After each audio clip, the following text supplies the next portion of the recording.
Desde el principio de los tiempos, la educación es una de las tareas más nobles del ser humano. No es simplemente una transmisión de datos, sino un acto de profunda humanidad, con el poder de transformar tanto al individuo como al mundo. Educar es mucho más que instruir, enseñar es sembrar esperanza. Es plantar la semilla de la curiosidad en la mente, la semilla del pensamiento crítico en el corazón y la semilla del futuro en la sociedad. Es un camino que nos lleva a construir conciencia, a pasar de la ignorancia a la reflexión, permitiéndonos leer la realidad no solo como es, sino como podría ser. Y, fundamentalmente, es acompañar la vida. Los educadores son guías que caminan junto al aprendiz, facilitando el descubrimiento y ayudando a forjar la autonomía, la libertad y la dignidad. En este camino, veremos cómo las grandes mentes de la pedagogía, desde Rousseau y Pestalozzi hasta Piaget y Freire, nos han legado las claves para que la educación sea, en verdad, el motor de un futuro más justo y más humano.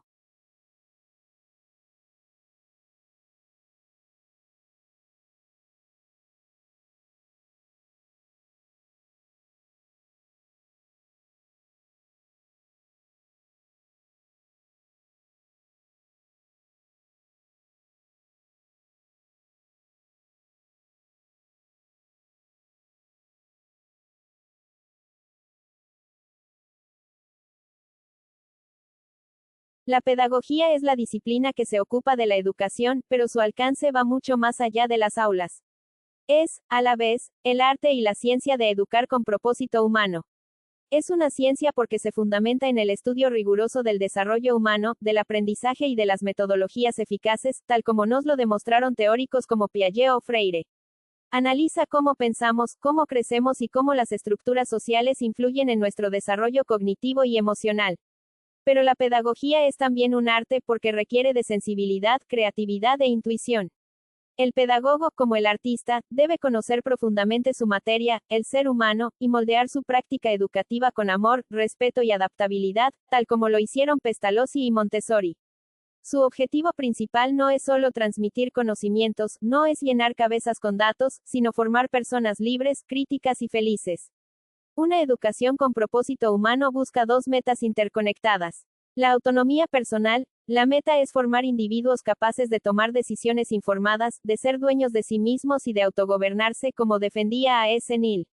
La conciencia crítica, se trata de dotar a las personas de las herramientas para cuestionar su realidad, para debatir y para participar activamente en la transformación social, siguiendo la filosofía de Paulo Freire.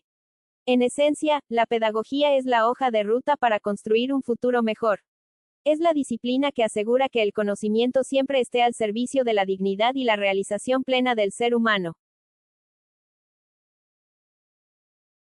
Juan Jacobo Rousseau. La naturaleza como maestra.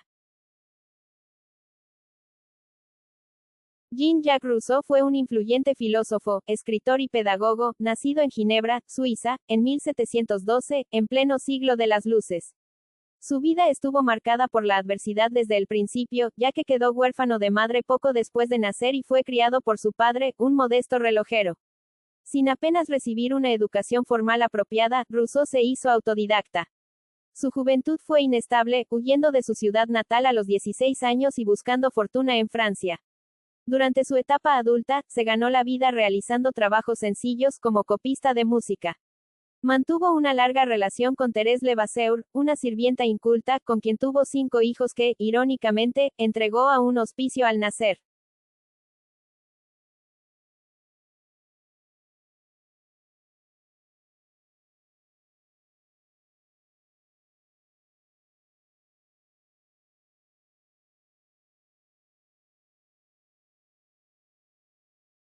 En el corazón de la filosofía de Jean-Jacques Rousseau yace una idea revolucionaria: el niño es bueno por naturaleza.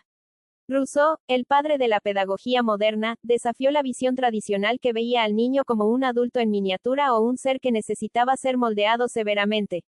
Para él, el niño nace con una bondad innata y un impulso natural hacia el crecimiento.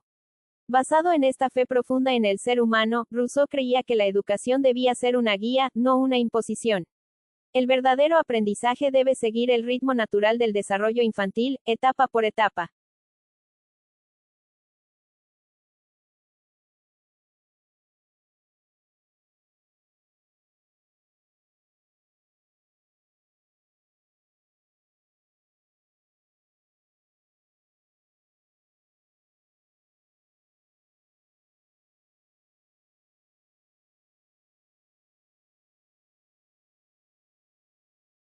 Esto significa evitar los aprendizajes forzados o las presiones externas. En lugar de llenar la mente del niño con datos inútiles, el educador debe facilitar un entorno donde la curiosidad y la experiencia directa sean el motor del conocimiento.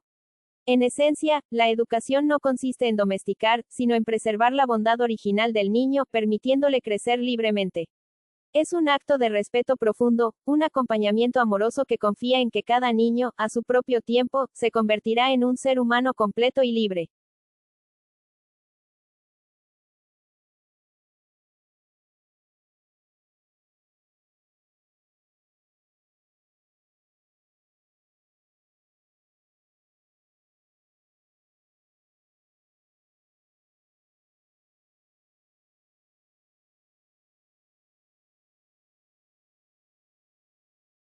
La mayor aportación pedagógica de Jean-Jacques Rousseau, plasmada en su obra Emilio, fue su revolucionaria fe en la infancia.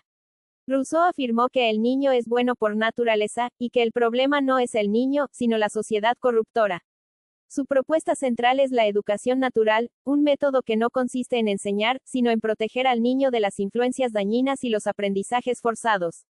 Para Rousseau, la educación debe seguir el ritmo natural del desarrollo infantil, respetando su libertad y su tiempo. El niño aprende a través de la experiencia directa y la curiosidad, no por la obediencia. En esencia, la pedagogía de Rousseau nos enseña a poner al niño en el centro, transformando al maestro en un guía que facilita la naturaleza y la bondad innata.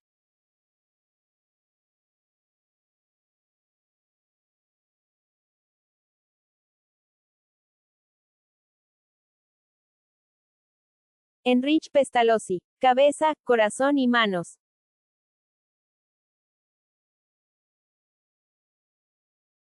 Conozcamos a Johann Heinrich Pestalozzi, una figura trascendental en la educación moderna.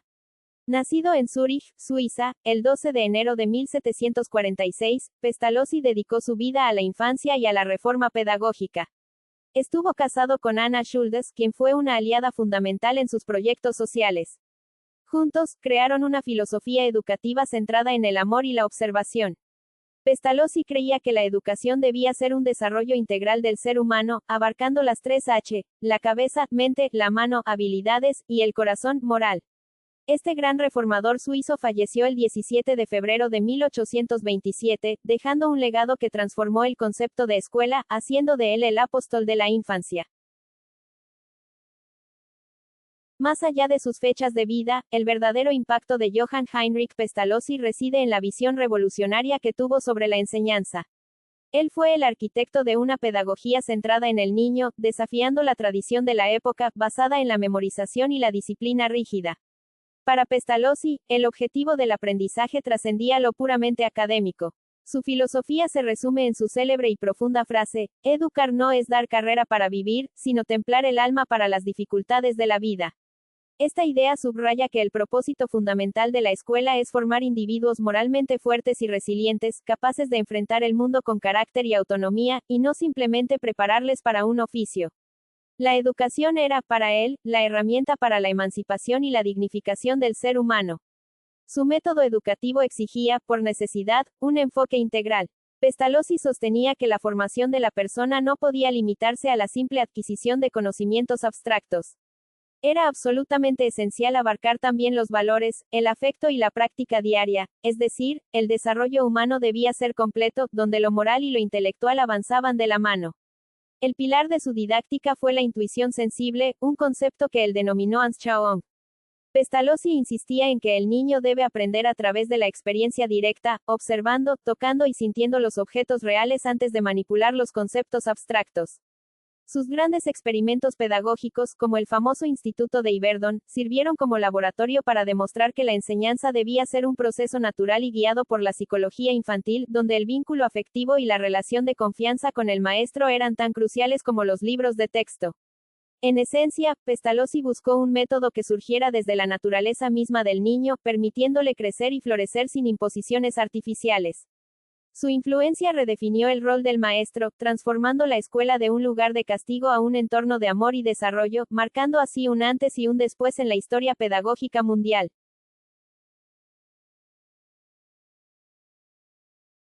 Aunque Pestalozzi vivió hace más de 2 siglos, su influencia es palpable en la educación de hoy.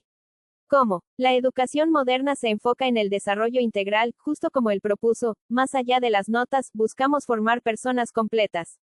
La filosofía de cabeza, mano y corazón se traduce ahora en la importancia del pensamiento crítico, las habilidades socioemocionales y el aprendizaje práctico o aprender haciendo. Sus ideas siguen vigentes en el énfasis en el vínculo afectivo entre el maestro y el alumno, y en la necesidad de que la enseñanza sea inclusiva y adaptada al desarrollo natural de cada niño. Pestalozzi nos enseñó que la escuela debe ser una familia, un lugar donde el afecto y la dignidad son tan importantes como el conocimiento. Su legado es la base de las pedagogías activas que hoy buscan empoderar al estudiante.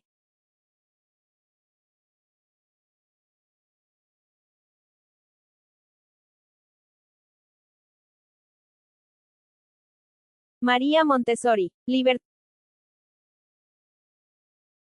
María Tecla Artemisia Montessori nació en Chiaravalle, Italia, el 31 de agosto de 1870. Desde joven demostró una determinación inquebrantable, rompiendo barreras para convertirse en una de las primeras mujeres médicas de Italia en 1896, graduándose en la Universidad de Roma. Su experiencia inicial la llevó a trabajar con niños con discapacidad, donde observó que sus problemas eran más pedagógicos que médicos.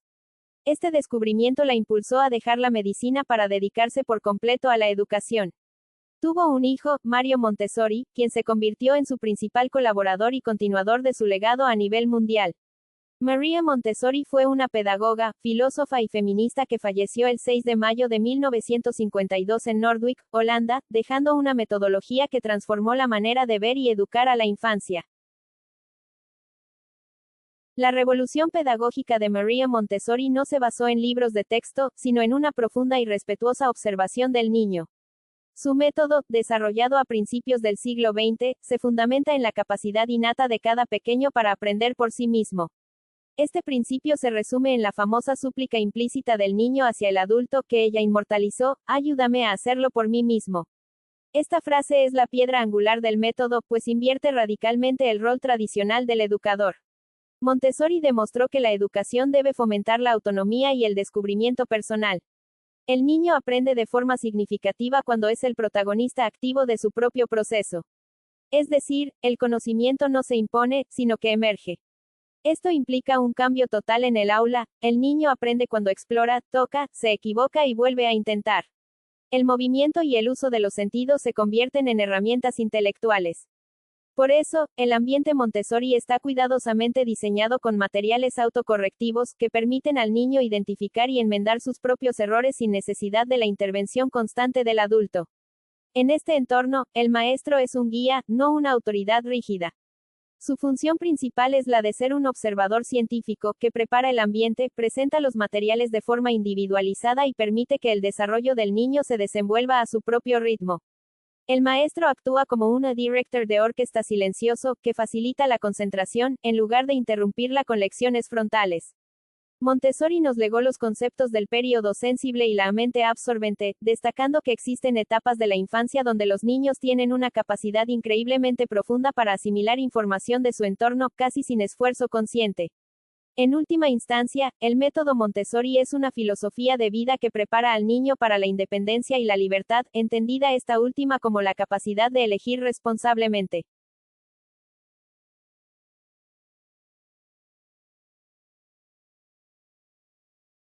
La mayor contribución de María Montessori a la educación actual es la filosofía que sitúa al niño como protagonista de su aprendizaje. Su método es la base de las pedagogías activas que hoy valoran la autonomía y la libre elección del estudiante, conceptos esenciales en la formación de adultos críticos y responsables. El ambiente preparado de Montessori se refleja en el diseño de aulas modernas, flexibles, ordenadas y ricas en recursos para la exploración práctica. Su visión del maestro como guía inspiró el rol de facilitador que hoy adopta el educador, que observa y acompaña, sin imponer. En esencia, Montessori demostró que la independencia en el aprendizaje no solo conduce al conocimiento, sino también a la autodisciplina y al desarrollo integral de la persona. Su método es un referente mundial vigente.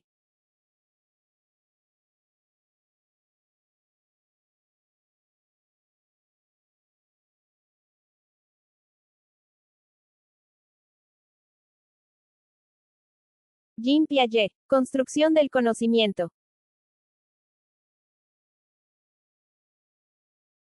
Hablemos de Jean-William Fritz Piaget, el influyente psicólogo, biólogo y epistemólogo suizo.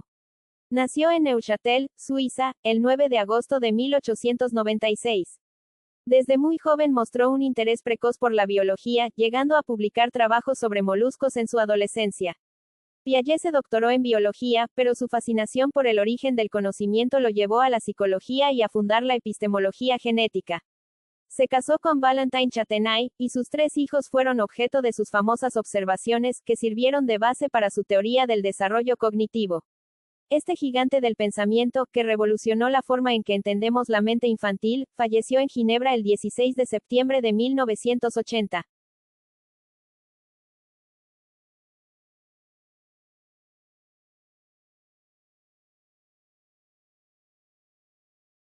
El gran legado de Jean Piaget radica en que nos obligó a ver la mente infantil no como un recipiente vacío, sino como un laboratorio activo. Su trabajo se centra en una pregunta fundamental: ¿cómo se construye el conocimiento? Piaget, el padre del constructivismo, nos enseñó que el conocimiento no se recibe, se construye.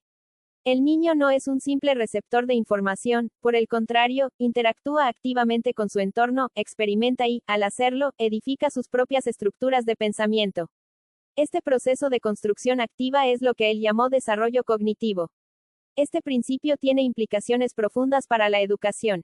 Si el conocimiento se construye, entonces la enseñanza debe centrarse en la actividad y la experimentación. De ahí la famosa cita de Piaget: el objetivo principal de la educación es crear personas capaces de hacer cosas nuevas. Esto significa que la meta no es la repetición o la acumulación de datos, sino la creatividad, la innovación y la capacidad de resolver problemas de forma original.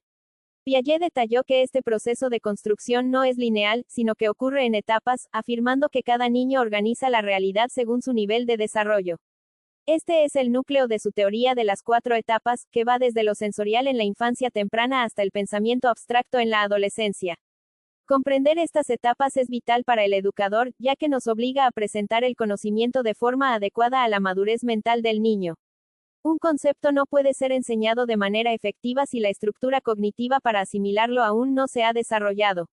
En resumen, el constructivismo piagetiano transformó la educación, de una disciplina impuesta, a un proceso de descubrimiento guiado, donde el error es bienvenido y la manipulación del entorno es la clave para que el niño pueda construir, por sí mismo, la inteligencia.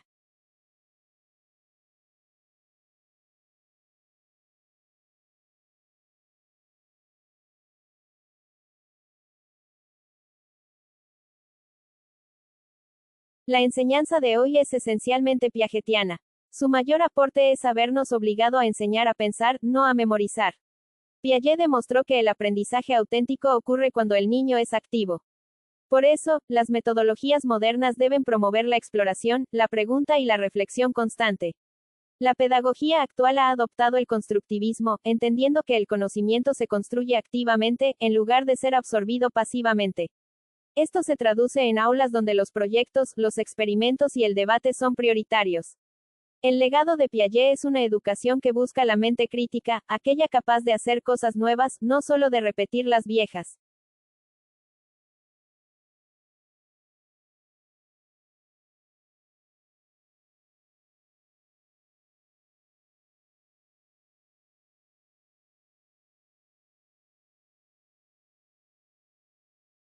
Alexander Sutherland Neill. La Escuela Libre. Alexander Sutherland Neill nació el 17 de octubre de 1883 en Forfar, Escocia. Su vida comenzó en el seno de una familia numerosa, ya que era uno de los 13 hijos de 2 maestros rurales. Esta infancia, marcada por una estricta educación puritana y la frustración ante el sistema escolar tradicional, forjó en Neill un rechazo profundo a la represión y la autoridad rígida. Neill no fue un académico convencional. Tras una juventud de trabajos y estudios intermitentes, se graduó en la Universidad de Edimburgo y, en 1921, fundó la escuela Summerhill. Su obra no es meramente teoría, sino la extensión de su propia personalidad y la respuesta a una infancia infeliz. A través de Summerhill, Neill dedicó su vida a garantizar que los niños pudieran crecer libres y emocionalmente sanos. Tras su muerte en 1973, su hija, Zoe Redhead, continuó su legado.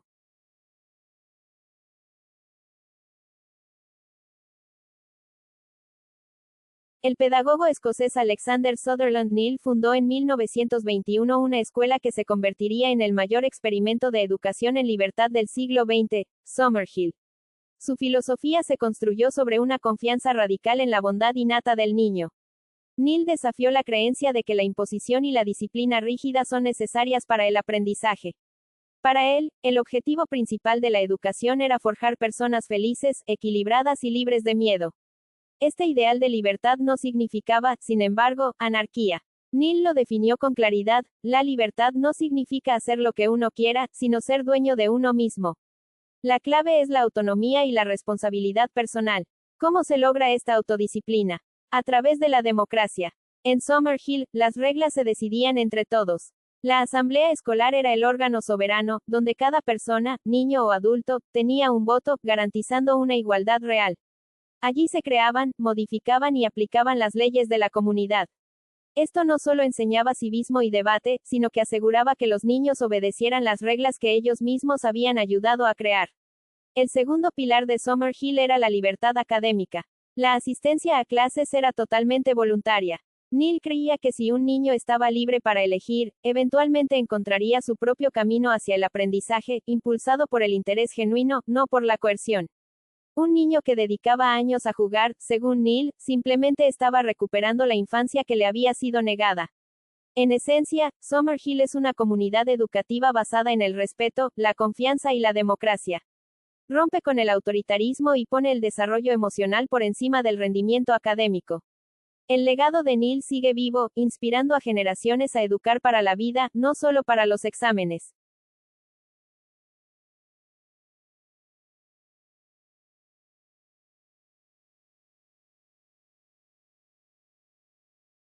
La aportación más duradera de A.S. Neill y su escuela Summerhill es el modelo de educación democrática y la primacía de la felicidad como base del aprendizaje. Neill nos enseñó que un niño libre es un niño autorregulado. Su legado más valioso reside en la asamblea escolar, un espacio donde adultos y alumnos tienen igualdad de voto para crear las reglas de convivencia. Este es un ejercicio real de democracia que enseña justicia y responsabilidad cívica. Hoy, la filosofía de Neill influye en todas las escuelas alternativas y en los movimientos que priorizan el bienestar emocional sobre la presión académica. Su idea radical de que la libertad genuina y el respeto mutuo son la ruta más eficaz para un aprendizaje profundo y para formar adultos íntegros, sigue inspirando la búsqueda de una educación más humana.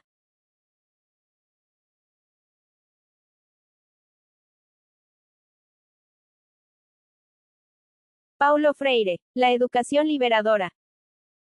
Paulo Reglus Neves Freire nació el 19 de septiembre de 1921 en Recife, en el noreste de Brasil, una región marcada por la desigualdad. Proveniente de una familia de clase media empobrecida, Freire conoció el hambre y la pobreza durante la Gran Depresión. Esta dura experiencia personal fue el cimiento de su profunda preocupación por los oprimidos. Aunque estudió Derecho, nunca ejerció. Su pasión fue siempre la enseñanza.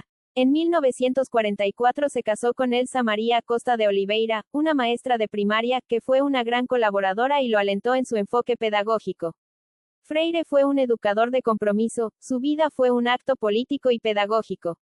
Por sus ideas, sufrió el exilio de Brasil tras el golpe militar de 1964.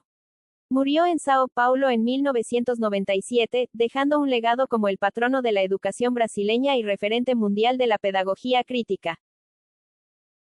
El pedagogo brasileño Paulo Freire transformó la forma en que entendemos el proceso educativo. Su obra cumbre, Pedagogía del oprimido, es un manifiesto por una educación que no solo enseña a leer palabras, sino a leer el mundo. Freire desafió la visión tradicional, a la que llamó educación bancaria, donde el estudiante es un simple recipiente pasivo en el que el maestro deposita conocimientos. Este modelo fomenta la pasividad y la opresión. Frente a esto, propuso una educación auténticamente humana y horizontal, que se resume en su famosa frase: nadie educa a nadie, nadie se educa solo, los hombres se educan entre sí. Esto es el corazón de la pedagogía dialógica. Freire sostiene que el aprendizaje es un acto de comunión, de intercambio entre personas que se reconocen mutuamente como sujetos activos, no como objetos. El maestro ya no es el dueño del saber, sino un coordinador del debate y un aprendiz más. El estudiante, por su parte, se convierte en un investigador de su propia realidad. El objetivo de este diálogo no es menor, es la conciencia crítica, o lo que Freire llamó concientización. Se trata de que las personas tomen conciencia de su posición histórica y social, de las fuerzas que las oprimen y de su capacidad para actuar sobre el mundo. Esta conciencia no es teórica, sino que lleva a la acción. Para Freire, la educación es fundamentalmente un acto político. Es una práctica de la libertad que busca la transformación social. No se trata de adaptar al individuo al status quo, sino de darle las herramientas para que, junto a otros, lo cuestione y lo cambie. En este proceso, el miedo es reemplazado por la esperanza, y el silencio por la voz. El diálogo se centra en la realidad concreta del estudiante, utilizando palabras generadoras extraídas de su propio contexto para alfabetizar y, al mismo tiempo, despertar el pensamiento crítico. El legado de Freire es un llamado a la humanización de la escuela. Es la certeza de que la educación debe liberar, y no domesticar, debe ser un motor de cambio, y no un instrumento de reproducción de la desigualdad. En última instancia, es la fe en la capacidad transformadora del diálogo y la acción comunitaria.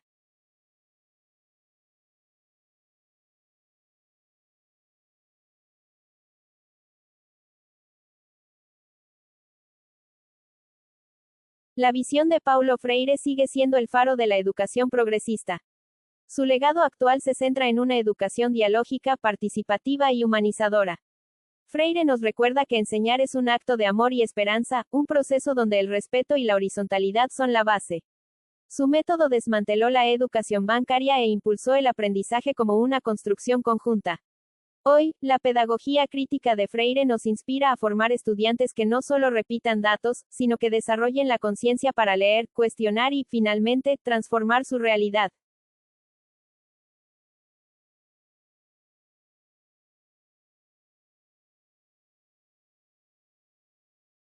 ¿Qué es la educación, en esencia? Es mucho más que la transmisión de datos. Si la vemos a través de los ojos de Piaget, la educación es un proceso de construcción, no recibimos el conocimiento, sino que lo edificamos activamente, desarrollando personas capaces de hacer cosas nuevas.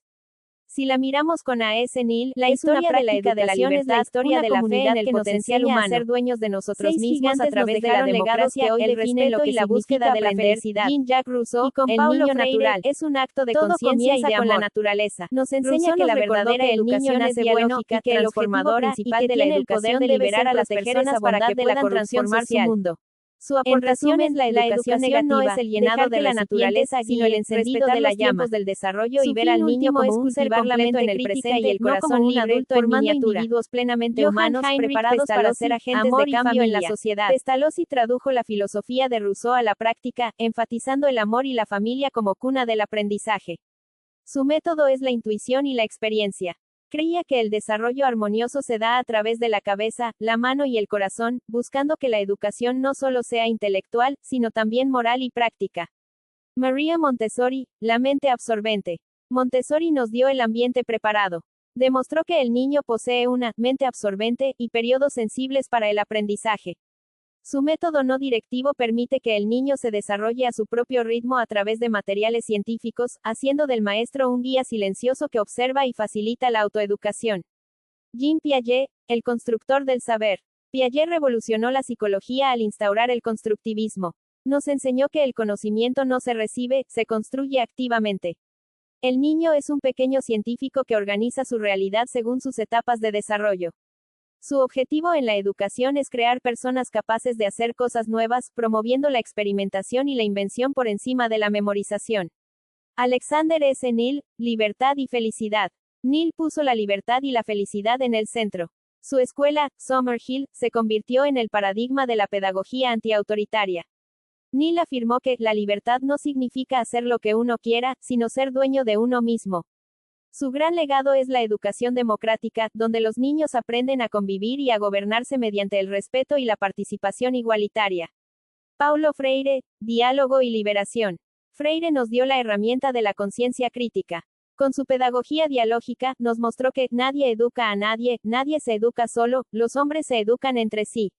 La educación es un acto de amor y esperanza, cuyo fin no es domesticar, sino liberar a los oprimidos para que, a través del diálogo y la reflexión, puedan transformar su realidad social. Desde la naturaleza de Rousseau hasta la liberación de Freire, la educación es la búsqueda constante de la humanización. Es el proceso que nos permite construir el conocimiento,